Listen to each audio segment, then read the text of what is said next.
hari ini ku bersyukur merasakan kasih setiamu.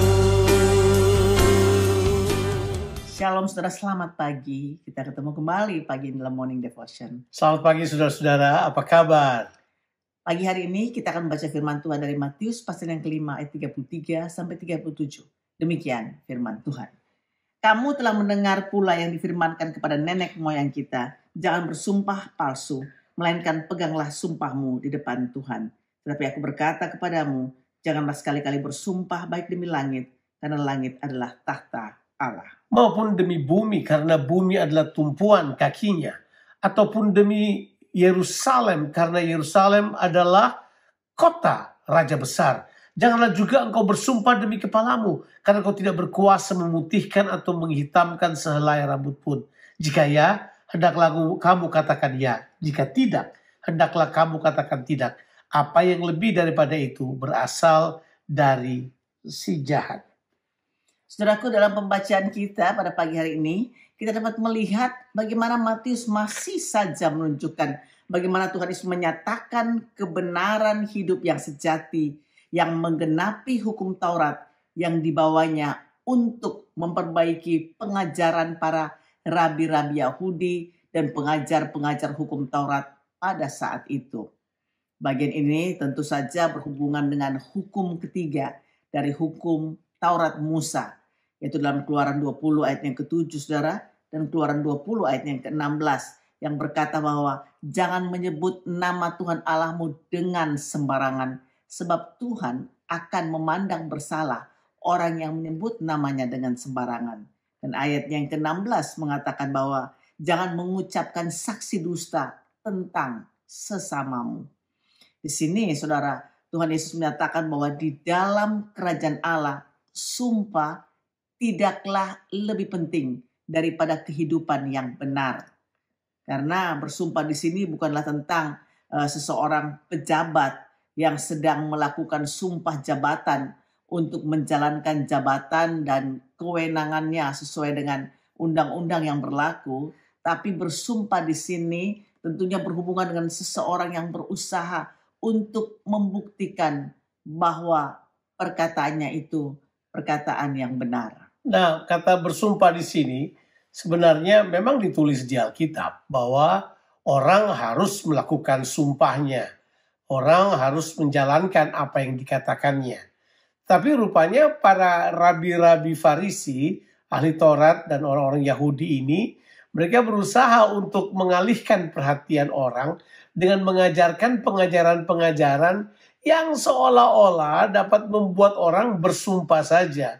Dapat dipastikan bahwa mungkin mereka mau supaya pengajaran mereka didengar oleh orang.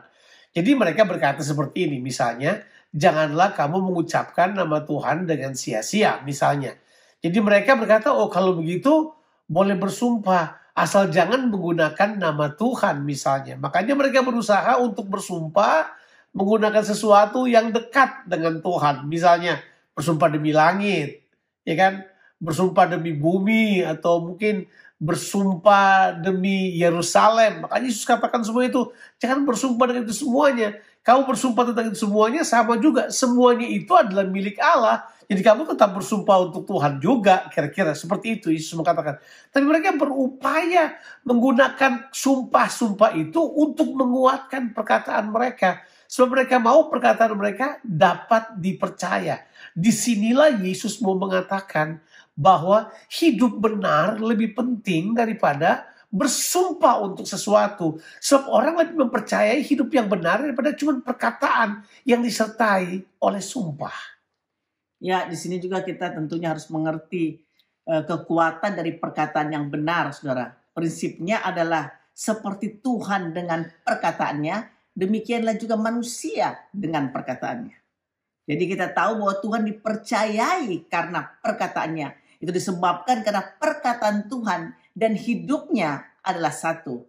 Artinya perkataannya didukung oleh hidupnya dan juga karakter Tuhan sendiri. Saudara, itu sebabnya Tuhan Yesus berkata, kalau iya, katakan iya. Kalau tidak, katakan tidak. karena selebihnya itu berasal dari si jahat. Kita tidak perlu bersumpah untuk menguatkan perkataan kita. Seharusnya karakter kehidupan kita lah atau kebenaran kehidupan kita lah yang akan menguatkan perkataan-perkataan kita. Artinya hiduplah benar, maka orang akan mempercayai perkataanmu. Nah tentu di akhir khotbah di bukit misalnya, orang waktu mendengar Yesus berkata-kata, mereka berkata begini, orang ini berkata dengan kuasa, dia tidak berkata biasa. Mereka mengatakan itu untuk membedakan cara Yesus mengajar daripada orang-orang Yahudi yang mengajar. Dan memang betul, seringkali kekuatan perkataan kita tidak punya kekuatan disebabkan karena apa saudara? Karena hidup kita tidak mendukungnya, karakter kita tidak mendukungnya. Jadi sekali lagi, Yesus mau mengatakan buat kita, hiduplah benar. Hiduplah benar, maka orang akan mendengarkan perkataanmu. Di Alkitab penuh dengan bukti-bukti yang seperti itu. Nah, hidup dalam kerajaan Allah, Yesus katakan adalah tentang hidup benar. Karena kita benar di dalam, makanya perkataan kita adalah perkataan yang benar.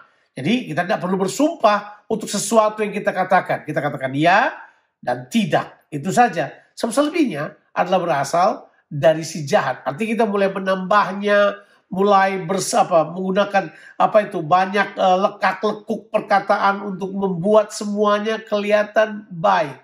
Manusia yang berkuasa dengan perkataannya adalah manusia yang karakternya kuat dan benar. Saudara, hiduplah dalam kebenaran. Mulailah dengan kebenaran di dalam batin kita. Itu sangat penting sekali. Karena keluar dari situlah perkataan-perkataan benar akan mengalir dengan sendirinya. Kalau ya, katakan ya. Dan kalau tidak, katakan tidak. Tuhan Yesus memberkati saudara sekalian. Amin.